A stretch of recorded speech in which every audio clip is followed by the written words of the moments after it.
In this video, I'm gonna teach you how to clean your Shark robot vacuum. It's a very easy process, so make sure to follow along.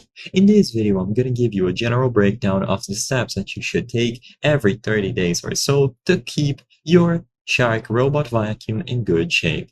So, to start cleaning, make sure that it is fully powered off, so you can press and hold the respective dock button depending on your particular model.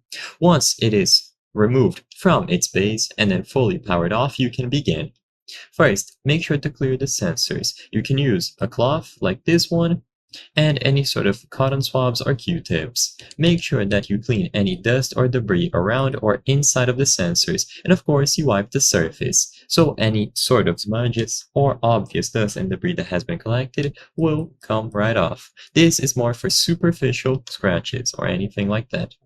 Now turn the robot around. To clean the brush row, remove this piece holding it into place. And once you pull it upwards, you can remove the actual brush row itself. Remove the brush row by pulling it towards you. Remove the cap from it, and then you can clean any dust, debris, hair, and so on that has been collected. You can use your hands or any sort of equipment that you have.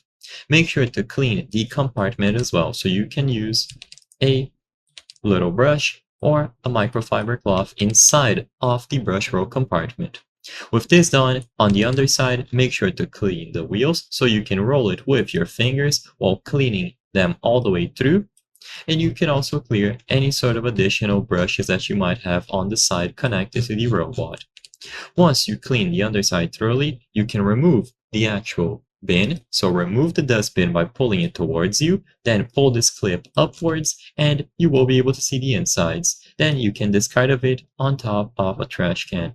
Once everything has been discarded onto the trash, you can reassemble it, and you can also remove the filter from below the dustbin. After you take out this filter, you can clean it thoroughly, and overall the maintenance will be done. You can do this every so often. They recommend every 30 days, and you can go as thoroughly as you'd like, as long as you don't use any sort of chemicals or harm the internals, you will be good to go. I hope I was able to help you on how to clean Shark Robot Vacuum. If this video helped you, please be sure to leave a like and subscribe for more very easy tips. Thank you for watching.